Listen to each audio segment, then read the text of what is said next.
kasih yang terindah, hati yang mulia, hanya ku temukan di dalam-Mu, Yesusku. Pujian dari hatiku selalu di setiap waktuku, tiada pernah berubah kasih-Ku. Oh, karya terbesar dalam hidupku, pengorbananmu yang selamatkanku. Engkaulah harta yang tak ternilai, yang ku miliki dan ku hargai. Yesus, Engkau ku kagumi.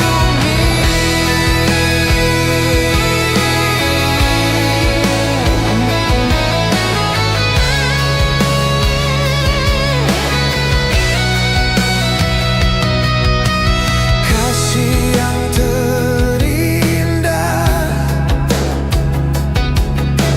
hati yang mulia, hanya ku temukan di dalam-Mu, Yesusku. Pujian dari hatiku selalu di setiap waktuku, tiada pernah berubah kasih-Ku. Karya terbesar dalam hidupku, pengorbananmu yang selamatkanku. Engkaulah harta yang tak ternilai, yang ku miliki dan ku hargai. Yesus, Engkau ku kagumi.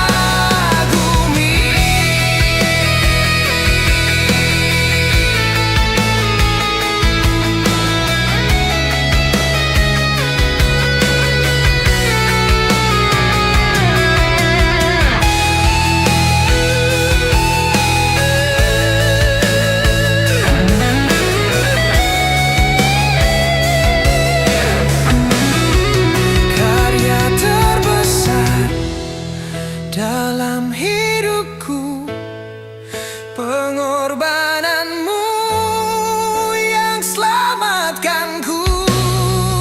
Engkaulah harta yang tak ternilai, yang ku miliki dan ku hargai. Yesus, Engkau ku kagumi. Yesus, Engkau ku kagumi.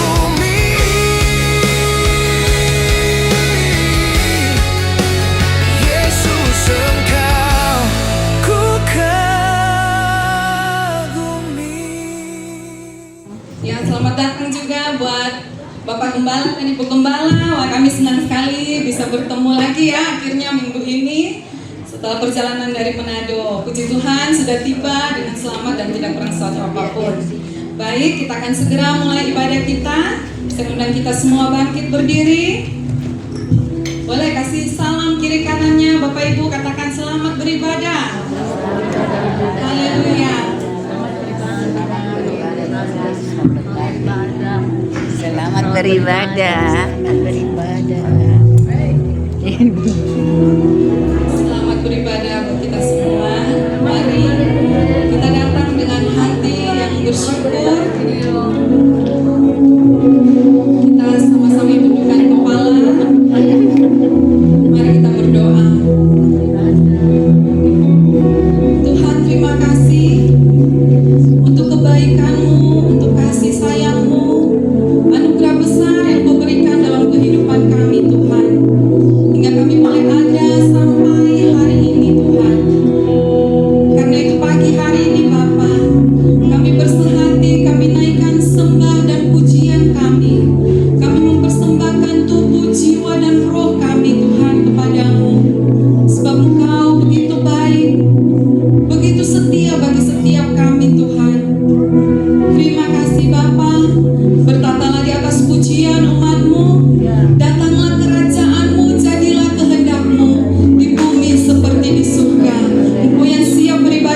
kebenaran firman Tuhan. Mari kita tundukkan kepala kita. Terima kasih Tuhan. Malaikat jatuh, Engkau buang Bapa. Tapi manusia jatuh dalam dosa. Engkau mengutus anak-Mu yang tunggal menjadi korban penebusan bagi setiap kami. Betapa kami berharga di mata-Mu Tuhan. Terima kasih Tuhan untuk pengorbanan-Mu. Bukti kasih-Mu nyata dalam hidup kami.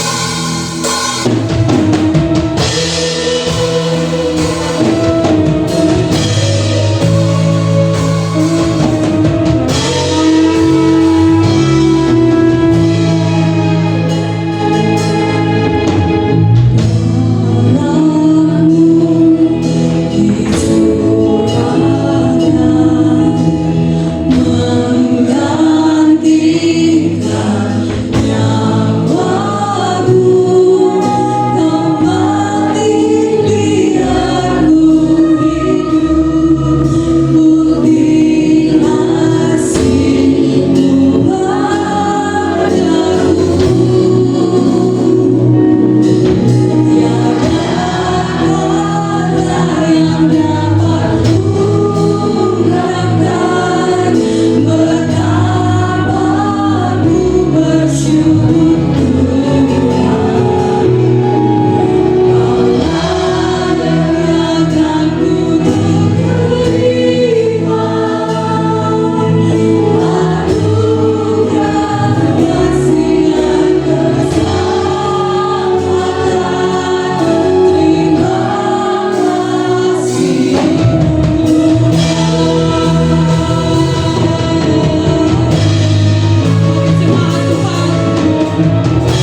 terbang tinggi bersamamu, aku bersamamu,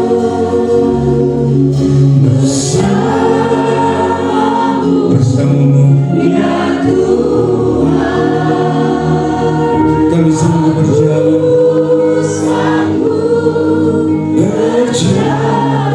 dengan sayapmu,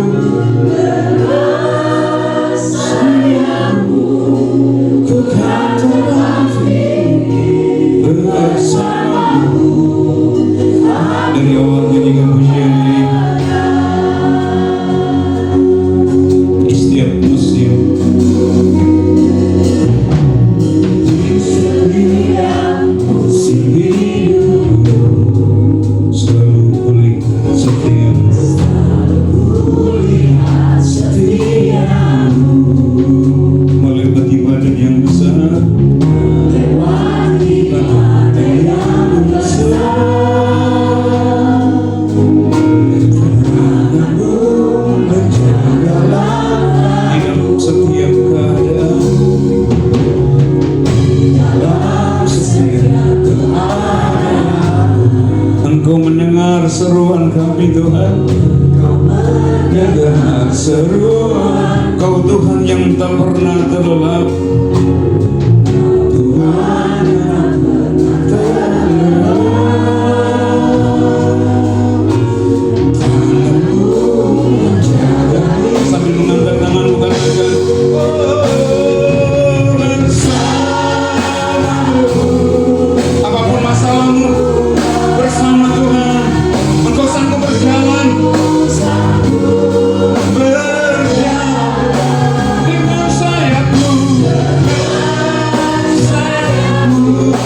ku kan terbang tinggi bersamamu. Aku lebih sungguh lagi katakan bersamamu,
bersama Tuhan kami menang. Berjalan bersama Tuhan kami kuat. Jika Kau pegang tangan kami aman dalam genggaman tangan Tuhan.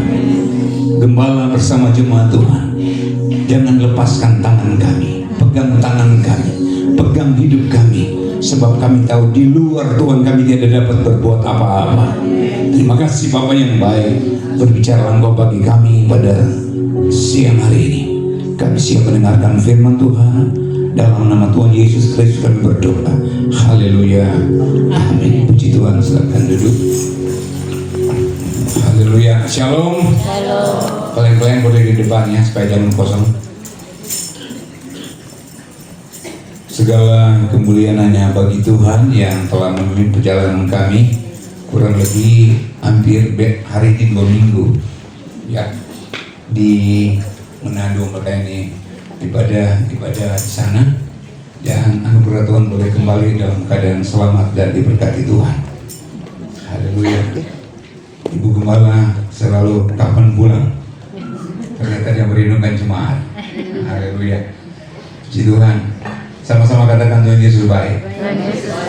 Yesus baik. Waktu berangkat ke Manado agak cepat sedikit, 2 malam 1 hari setengah.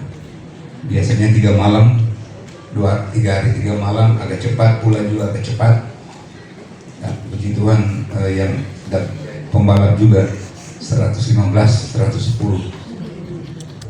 Kami boleh tiba semua karena anugerah Tuhan. Sekali lagi tepuk tangan buat Tuhan yang baik.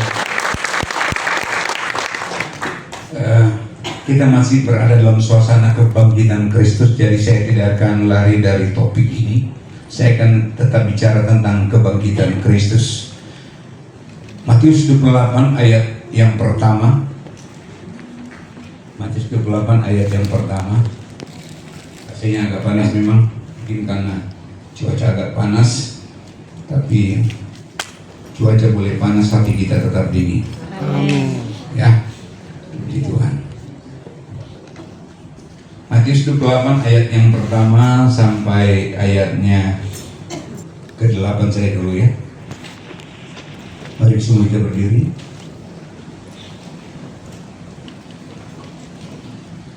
Matius 28 ayat pertama sampai ayat yang ke-8, pria ayat 1 dan wanita ayat 2, silih berganti sampai selesai. Kebangkitan Kristus. 3, 2, 1.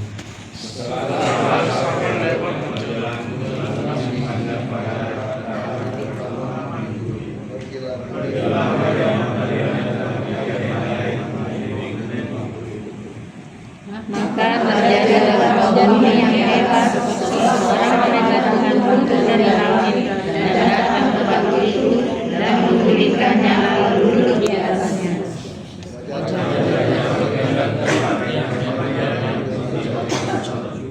Dan penjaga-penjaga terbakar ketakutan dan menjadi seperti orang-orang mati.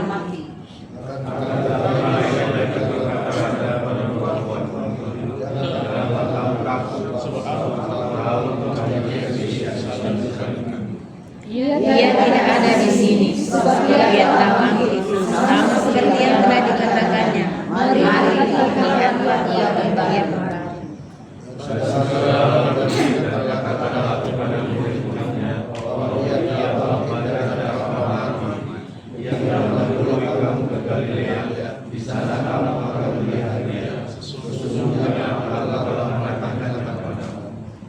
Mereka segera pergi dari kubur itu dengan takut dan dengan sukacita yang besar, dan berlari cepat-cepat untuk memberitahukannya kepada murid-murid Yesus.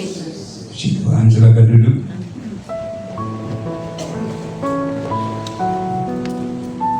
Kebangkitan Yesus. Kebangkitan Yesus dari antara orang mati membuktikan bahwa apa yang dia ucapkan, apa yang dia katakan itu benar adanya. Sekali lagi, kebangkitan Kristus dari antara orang mati membuktikan bahwa setiap kata kalimat yang Yesus ucapkan itu dapat dipercaya. Kalau dia berkata, akulah jalan, kebenaran dan kehidupan, tidak ada seorang pun sampai kepada Bapa kalau tidak melalui aku. Itu kita harus percaya. Di luar Yesus tidak ada kebangkitan. Tokoh-tokoh agama manapun di dunia ini tidak ada yang bangkit dari antara orang mati.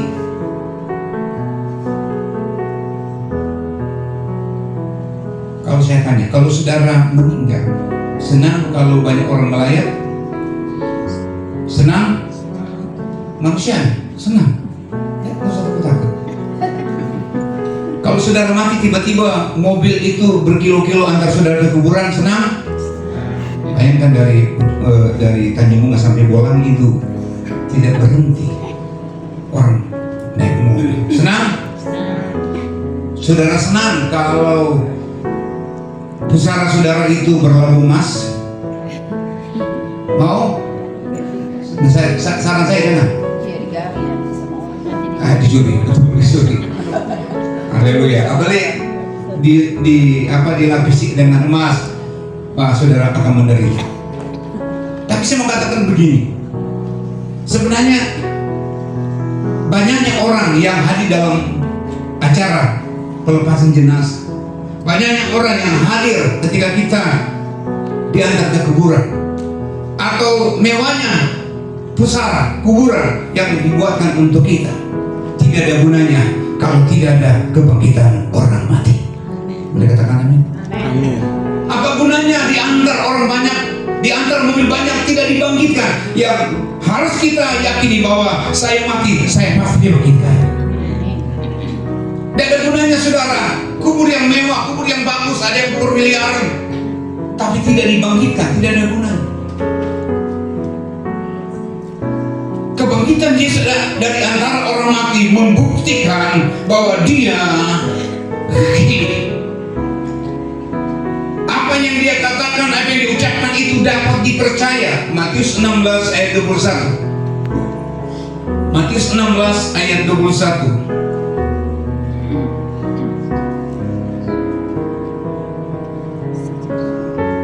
Baca sama-sama Matius 16 ayat 21.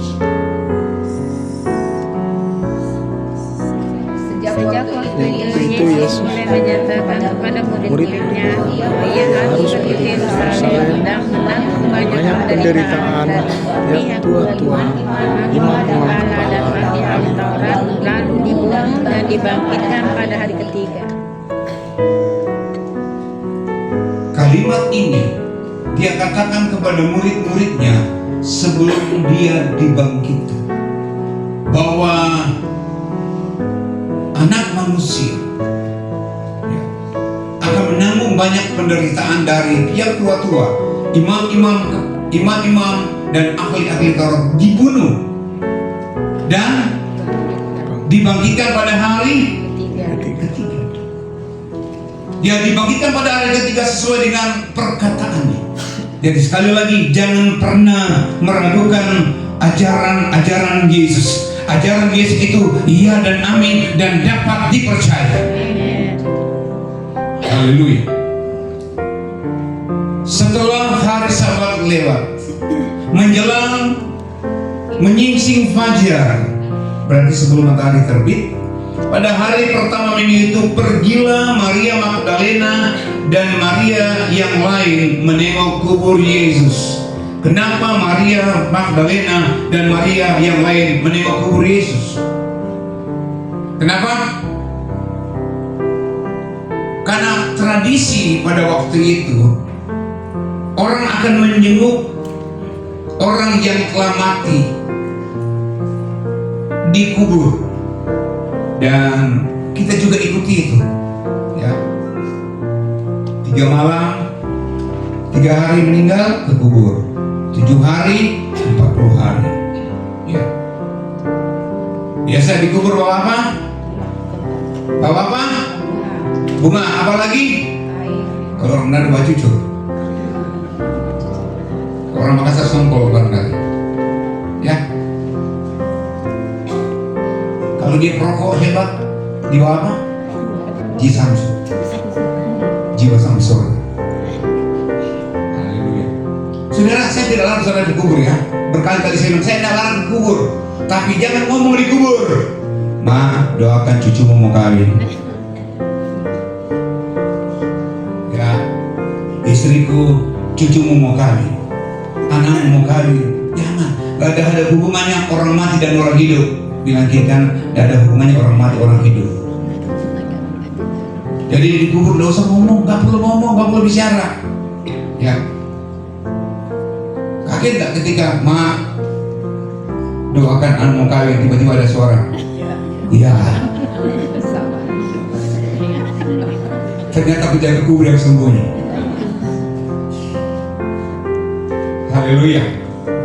Yang pertama, karena tradisi mereka berkubur. Yang kedua, mereka tidak mengerti ajaran yang Yesus ajarkan sebelum dia mati.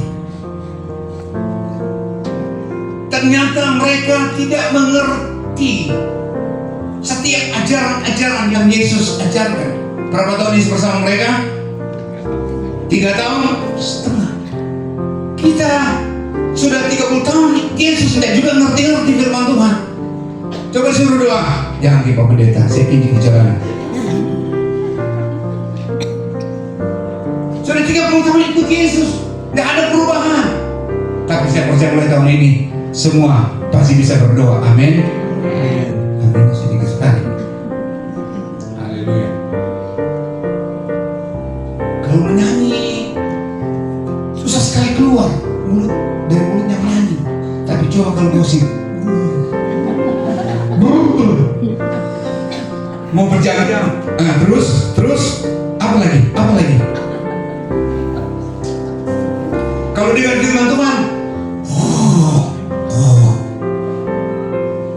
ada firman Tuhan yang pakai suara kan, berjaga-jagalah, ya, karena hari-hari adalah hari-hari yang jahat. Mau dengar firman Tuhan tapi baru beberapa kalimat dalam suara Alkitab itu sudah ngantuk. Tidak mengerti apa yang Yesus katakan. Padahal Yesus berkata bahwa anak manusia akan menderita, akan disiksa oleh tua-tua, ahli Taurat, imam-imam, kepala. Tapi pada hari yang ketiga akan bangkit. Sebenarnya mereka tidak perlu ke kuburan kalau mereka mengerti akan firman Tuhan. Tapi karena tidak mengerti akan firman Tuhan, maka mereka pergi ke kubur.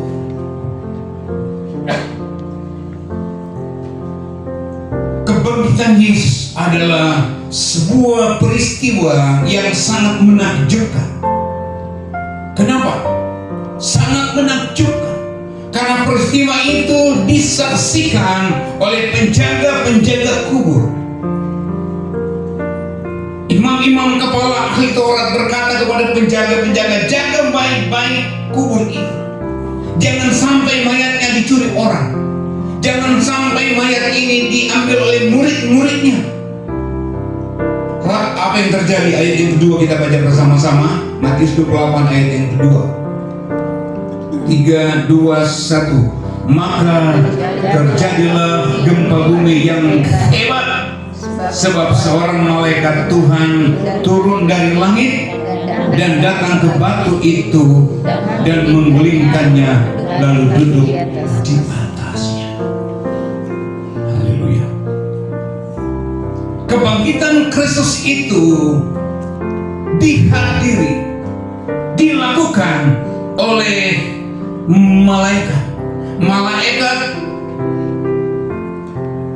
turun dari langit. Gempa bumi dulu, ya, karena seorang malaikat turun dari langit dan datang ke batu itu dan menggulingkan batu itu, ya. Kalau pendeta yang bicara tidak, kadang-kadang boleh kita tidak percaya. Tapi kalau malaikat yang adalah pesuruh Tuhan, kalau malaikat yang menggulingkan batu itu dari kita, maka kita harus percaya bahwa malaikat adalah pesuruh Tuhan yang menggulingkan batu itu. Ayat 3, bacanya, bagaikan kilat dan pakaiannya putih bagai salju. Wajahnya bagaikan kilat dan saya pernah pakai baju putih, jas putih. Orang bilang saya dokter. Ada satu bilang, Om itu. Haleluya. Itu sebenarnya banyak pendeta Pantekoste itu kalau minggu pertama pakai baju putih, celana putih, sepatu putih, gigi putih. Ya, pokoknya putih. Alkitab mencatat dalam ayat 4. Sama-sama baca ayat 4. Dan penjaga itu gentar ketakutan. Dan menjadi seperti orang-orang. Kenapa mereka gentar? Kenapa mereka seperti orang mati? Karena mereka melihat sendiri bagaimana malaikat itu menggulingkan batu itu dan malaikat duduk di batu itu. Haleluya. Kebangkitan Kristus selain diberitakan oleh Yesus sendiri, malaikat hadir dalam kebangkitan Yesus.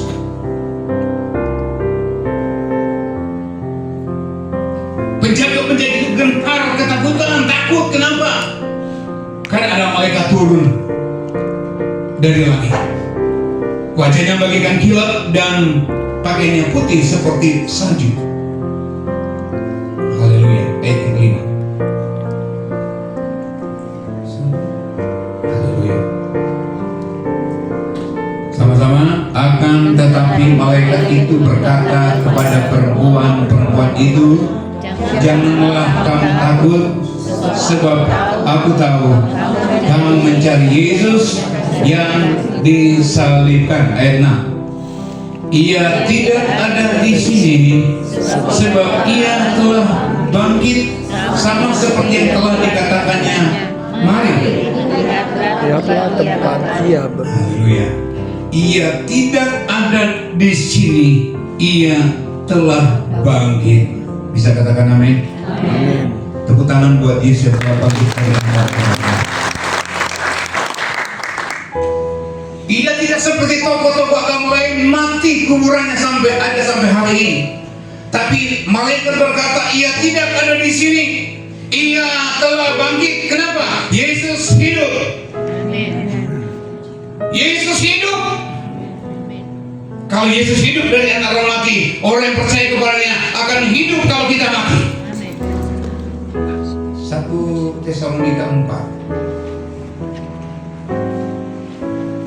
ayat 16.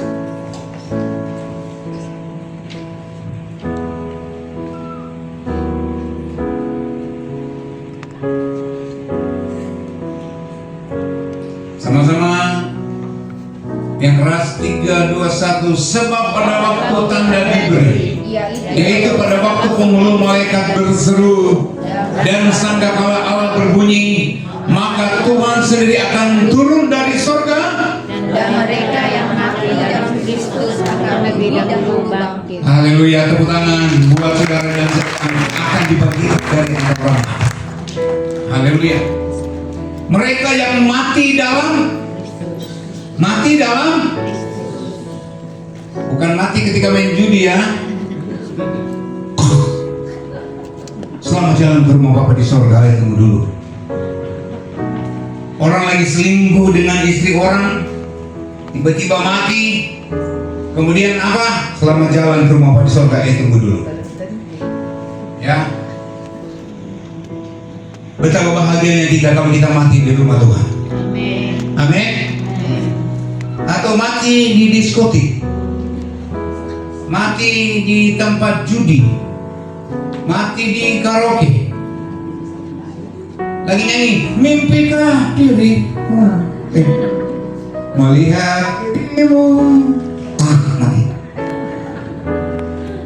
Mau mati di rumah Tuhan? Amin. Mau mati di rumah Tuhan? Amin. Atau di rumah kopi?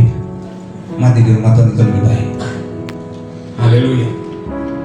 Saudara, kalau kita mati dalam Tuhan, mati sementara menyanyi Sebab dia hidup bahasa Cina. Bulan gimana bahasa Cinanya? Sebab dia hidup. Intal khusyuk.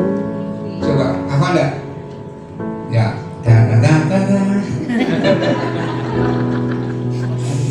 akhirnya sementara nyanyi kor Mandarin Eklesia, Tuhan panggil, haleluya, sorga menantimu. Amin. Ya, jangan lagi baca lagu karaoke ini. Ya, aku masih seperti yang dulu menunggumu. Sama saja, tidak apa-apa. Sampai akhir hidupku. Menunggu sudah banyak. 5 anak bilang menunggu apa? Itu omong kosong itu. Ya, mati. Haleluya. Saudara, kalau kita mati sementara melayani itu luar biasa. Haleluya. Itu sebabnya yang dulu melayani sekarang melayani. Layani sekarang. Ya. Mau jadi guru sekolah minggu? Lapor ke saya. Ibu Lili menjadi sekolah minggu, lapor. Saya mau jadi guru sekolah minggu sini.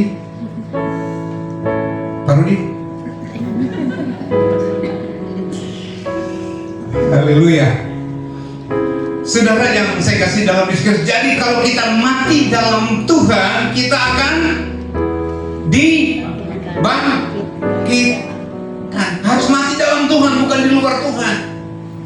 Mati dalam Tuhan. Tiap minggu kita makan tubuh dan darah Tuhan. Coba Yohanes pasal yang ke-6.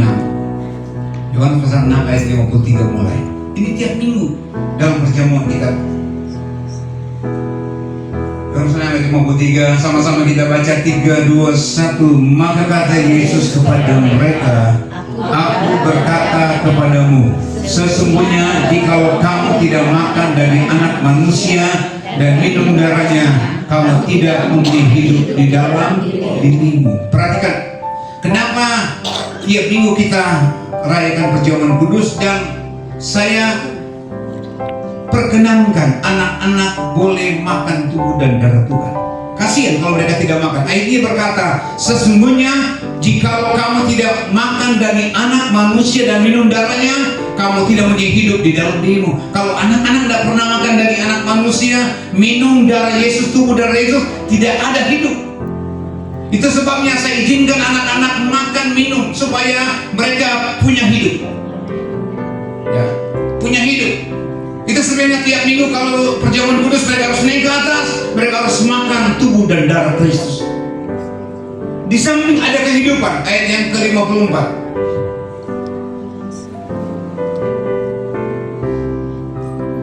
Sama-sama.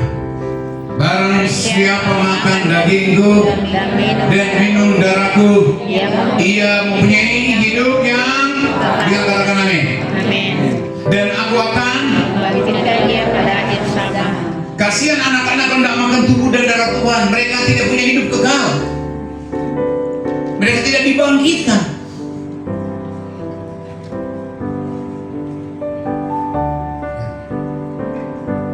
Barang siapa makan dagingku dan minum darahku, ia mempunyai hidup yang kekal. Kemudian aku akan membangkitkan dia pada akhir zaman. Itu sebabnya kalau makan tubuh dan darah Tuhan itu kuduskan, minta kekudusan dari Tuhan. Tuhan, kuduskan saya, layakkan saya untuk makan dan minum tubuh dan darah Tuhan.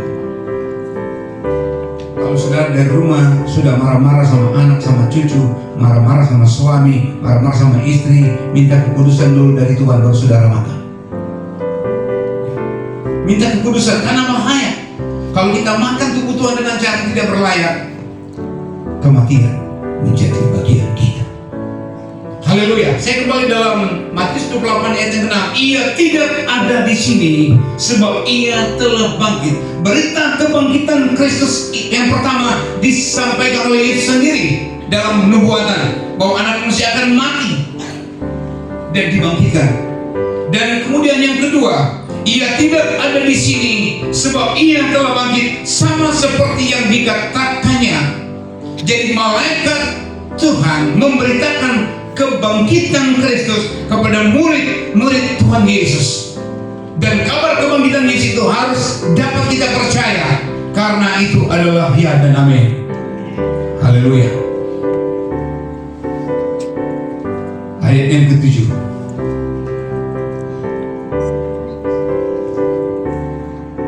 Sama-sama. Dan segeralah pergi dan katakanlah kepada murid-muridnya bahwa ia telah bangkit dari antara orang mati. Ia akan mendahului kamu ke Galilea. Di sana kamu akan melihat dia. Sesungguhnya aku telah mengatakannya kepadamu. Haleluya. Malaikat berkata, dan segeralah pergi katakanlah kepada murid-murid yang lain bahwa Yesus itu tidak mati, tapi Yesus itu bangkit dari kematian. Haleluya. Nah, berita kebangkitan itu sengaja ditutup-tutupi oleh imam-imam kepala. Ayat 11. Hadis 28 ayat 11.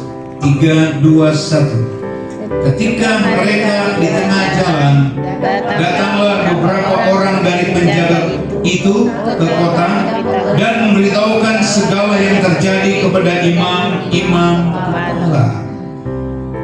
Penjaga itu ke kota dan memberitahukan segala yang terjadi.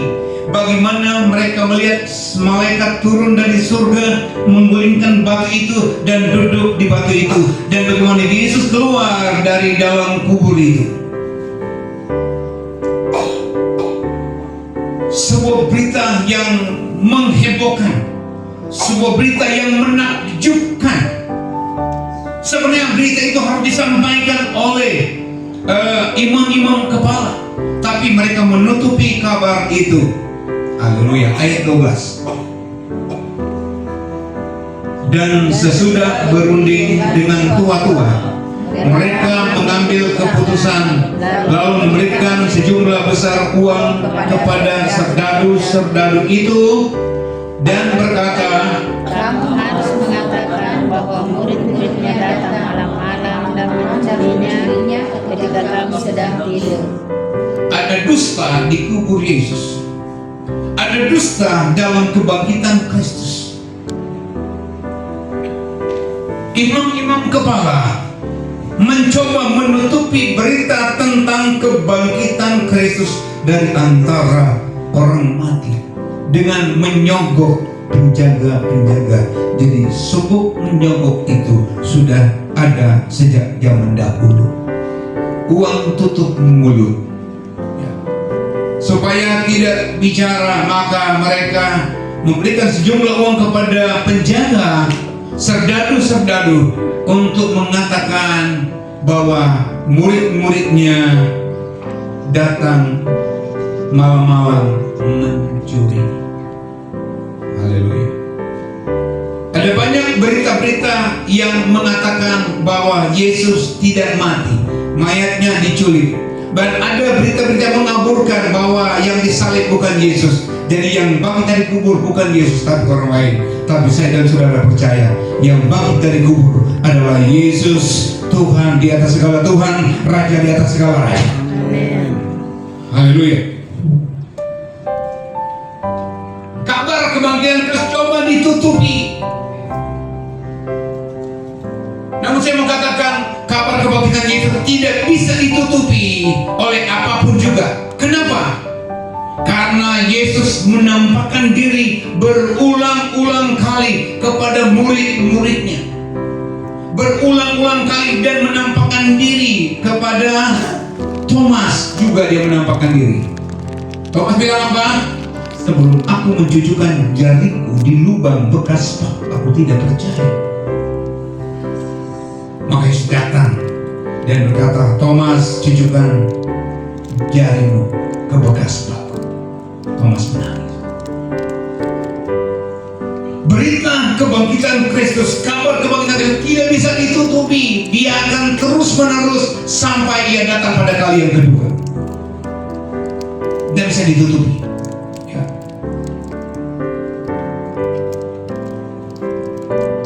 Kebangkitan Kristus membuktikan bahwa setiap kata, kalimat yang dia ucapkan itu dapat dipercaya. Dapat dipercaya. Yang kedua, kebangkitan Kristus dari orang mati adalah yang sulung.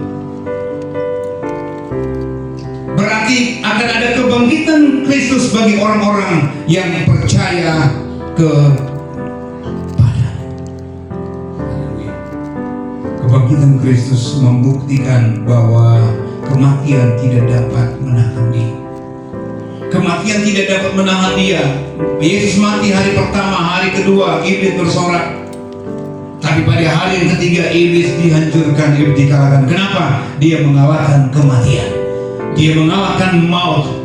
Dia mengalahkan kuasa-kuasa maut. Dan dia tampil sebagai pemenang. 1 Korintus pasal 15 ayat 55 mulai.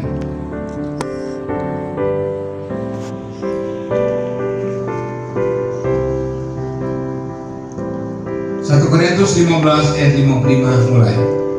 Sama-sama 3, 2, 1. Hai maut, Di manakah kemenanganmu? hai maut, Di mana kesenanganmu? hai maut, di manakah kemenanganmu? Hai maut, di manakah sengatmu? Ayat 50. Sengat maut ialah dosa, dan kuasa dosa ialah hukum Taurat. 57. Tapi syukur kepada Allah yang telah memberikan kepada kita kemenangan oleh Yesus Kristus Tuhan. Tepuk tangan buat Tuhan yang bicara maut, bicara kematian. Kalau Yesus tidak dibangkitkan, maka kita tetap mati dalam dosa kita. Maka tidak ada kebangkitan orang mati, tidak ada. Tapi yang benar adalah Yesus telah dibangkitkan dari antara orang mati sesuai dengan kitab suci, sesuai dengan firman Tuhan bahwa anak manusia akan mati, tapi pada hari yang ketiga akan bangkit dari antara orang mati. Haleluya. Sebelum saya ke Manado, saya khotbah tentang yang aku kehendaki adalah mengenal Dia dalam kuasa kebangkitan. Mengenal Yesus dalam kuasa kebangkitan. Yesus bangkit karena anak manusia berkuasa untuk menyerahkan dirinya, berkuasa untuk mengambil dirinya kembali. Dia berkuasa atas kematian, dia berkuasa atas kehidupan. Tidak ada yang bisa menahan dia. Kenapa? Dia Tuhan atas kematian, dia Tuhan atas segala-galanya. Jangan pernah meragukan Tuhan Yesus. Kita harus berkata dalam hidup kita, sekali Yesus, selamanya. Sekali Yesus, jangan jual Yesus karena jodoh. Jangan jual Yesus karena jodoh, amin. Jangan jual Yesus karena harta benda. Jangan jual Yesus karena popularitas. Jangan jual Yesus karena kesenangan duniawi. Sekalipun kita menderita, tetap percaya kepada Yesus. Amin. Haleluya. Saya mau iring Yesus. Saya mau iring Yesus sampai selama-lamanya. Meskipun mungkin engkau susah dalam rumah tanggamu, engkau menderita dengan suami, tetap iring Yesus.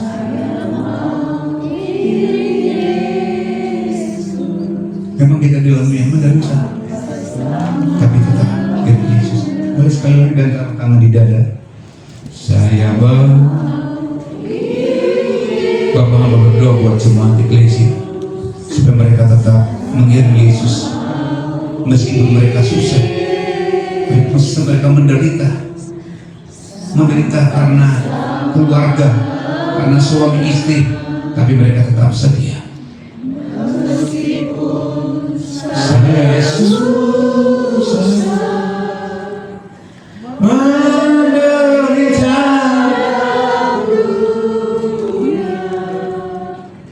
saya mau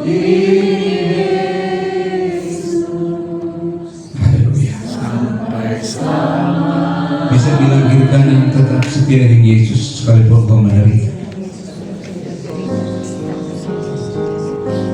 Jadi orang Kristen menderita, kita dihina, kita dikucilkan.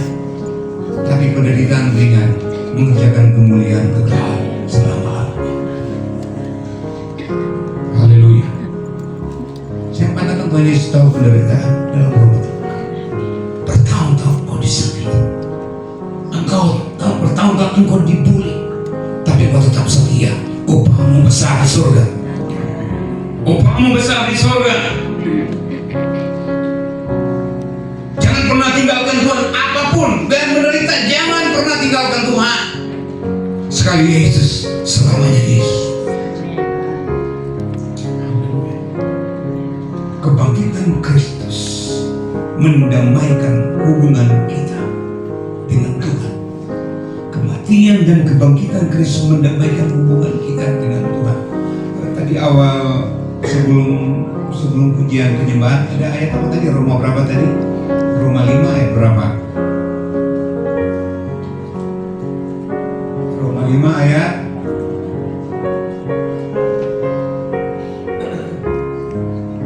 sama-sama baca. Akan tetapi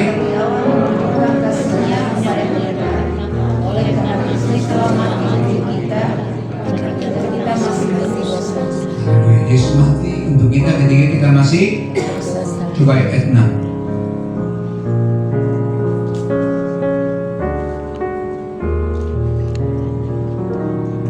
Sama-sama.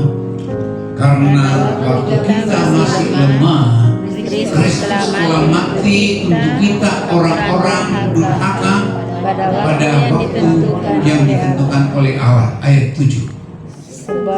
Sebab tidak seorang mati untuk orang yang benar, tetapi mungkin oleh yang baik ada orang yang mati. Ayat 8 tadi. Akan tetapi Allah menunjukkan kasih-Nya kepada kita oleh karena Kristus telah mati untuk kita ketika kita masih berdosa. Ayat 9.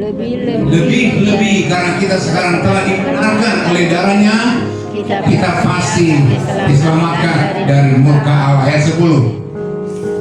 Sebab jika kita ketika masih seteru diperdamaikan dengan Allah oleh kematian anaknya, lebih-lebih kita yang sekarang telah diperdamaikan. Katakan amin. Amin. Sebab jika kita masih seteru musuh diperdamaikan dengan Allah oleh kematian anaknya, lebih-lebih kita yang sekarang telah diperdamaikan pasti akan diselamatkan oleh yang menyelamatkan kita adalah Yesus. 2 Korintus 5 ayat 18.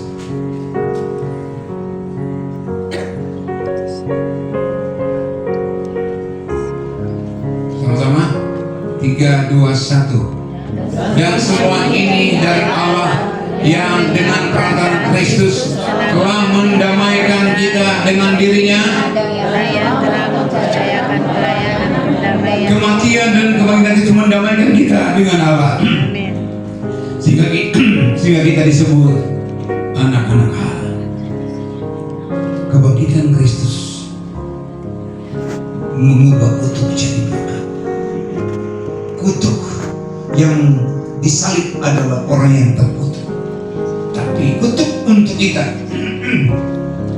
diambil alih oleh Yesus. Dia adalah menjadi kutuk karena kita. Haleluya. Kebangkitan Kristus memulihkan keadaan kita yang berdosa jadi benar. Kebangkitan Kristus mengubah kutuk jadi berkat. Dan kebangkitan Kristus memberikan kepastian kepada kita bahwa mengiring Dia ada kepastian pengharapan. Mengiring Tuhan ada kepastian pengharapan. Dan beberapa waktu lalu saya khotbah, orang-orang yang berjumpa dengan tubuh kebangkitan diubahkan oleh Tuhan. Petrus yang mau meninggalkan Tuhan berjumpa dengan Yesus sebagai tubuh kebangkitan, dia berubah dengan luar biasa. Bahkan dalam kitab Kisah Para Rasul pasal yang ketiga, coba baca.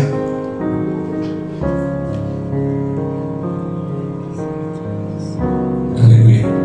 Jadi peristiwa ini terjadi ketika Petrus berjumpa dengan tubuh kebangkitan, ya, dalam Yohanes pasal 21.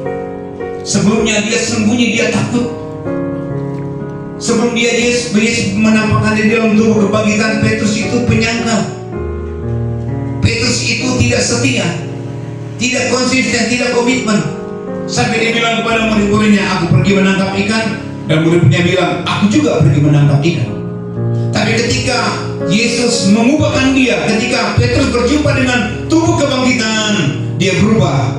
Dia jadi pemberani, dari pengecut, penakut jadi pemberani memberitakan firman Tuhan. Jadi orang yang sembunyi berani tampil beda. Kenapa? Berjumpa dengan tubuh kebangkitan. Ayat 1 baca sama-sama. Pada suatu hari menjelang waktu sembahyang, yaitu pukul 3 petang, naiklah Petrus dan Yohanes ke bait Allah. Apa yang terjadi di sana? Ayat 2. Di situ ada seorang laki-laki yang lumpuh sejak lahirnya. Tiap-tiap hari orang itu diletakkan yang bernama Gerbang Indah untuk meminta sedekah kepada orang yang masuk ke dalam bait Allah. Di situ ada seorang laki-laki yang lumpuh sejak lahirnya, tidak bisa bangun, tidak bisa berdiri sejak lahir.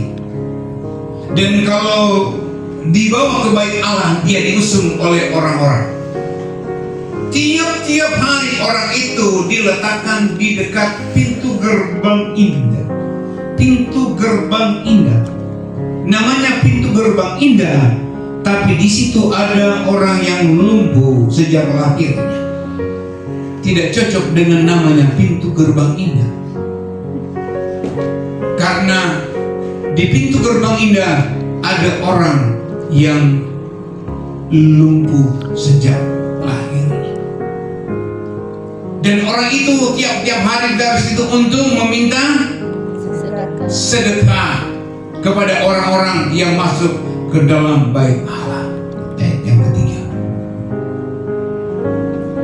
Ketika orang itu melihat bahwa Petrus dan Yohanes sedang masuk ke bait Allah, ia meminta sedekah.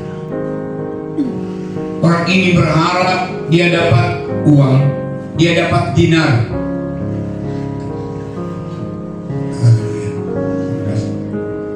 Ini cap tikus bukan tau? Wah.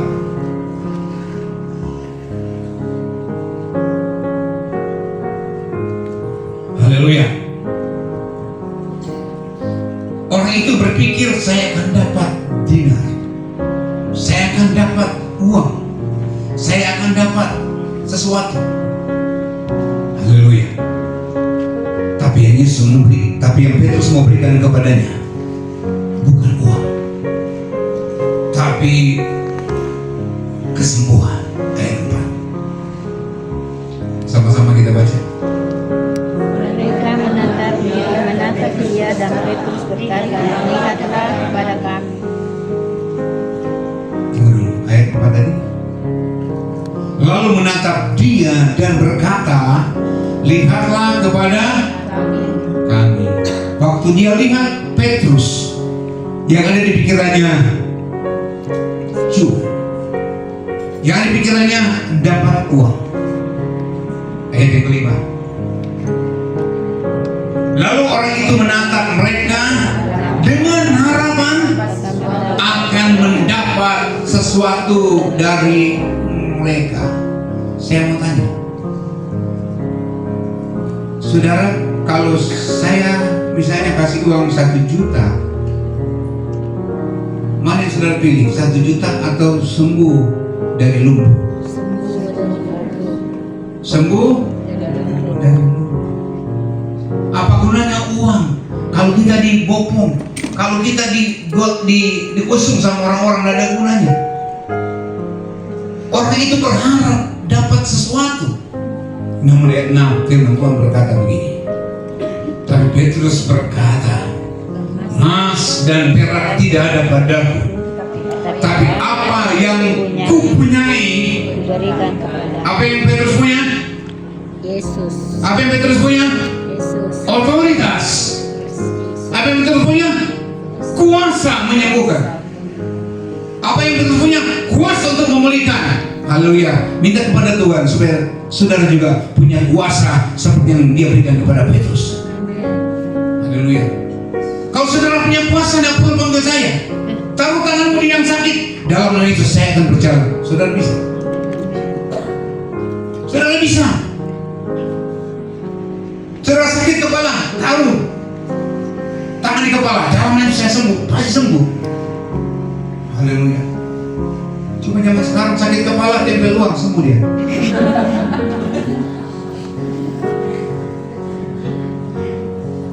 Aduh.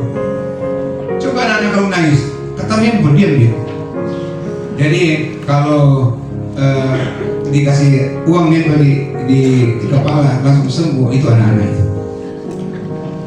Saudara dikasih Tuhan, Petrus berkata, emas dan perak tidak ada padaku, tetapi apa yang kupunyai, kuasa, otoritas,